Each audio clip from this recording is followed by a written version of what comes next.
Hey! Do you know what nano means? It means small, very small. It is 1,000,000 times smaller than the smallest measure on a ruler. If you want to get an idea of how small a nanometer really is, you'll need to take a piece of hair from your head. Go on, it won't hurt. Got it. Now take a good close look at that strand of hair. Not much to look at, is it? If we were to shrink you down, smaller than the smallest thing you can see with the naked eye, you will find that your piece of hair starts to look a lot more interesting. You are now about the size of a red blood cell. Your strand of hair is a massive tree compared to you. Even at this size, you're still about 1,000 times too big to be considered nano. To get you down to the nanoscale, we will have to shrink you to about 100 nanometers tall. Hey, where are all the lights? You are now smaller than the wavelength of visible light. You are practically invisible.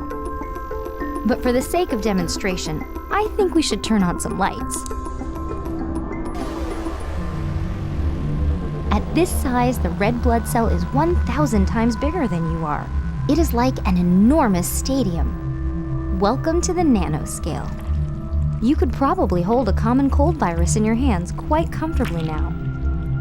The rhinovirus is only about 30 nanometers across and is nearly impossible to see next to the red blood cell. A red blood cell is too big to be considered nano. However, it's made up of all kinds of nanomaterials.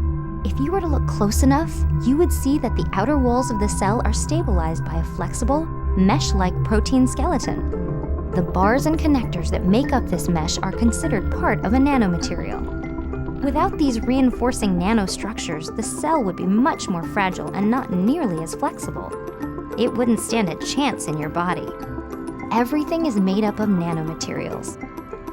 Nanomaterials are an arrangement of molecules and atoms that, when combined, create stable building blocks that can be made into larger, more complex materials and structures.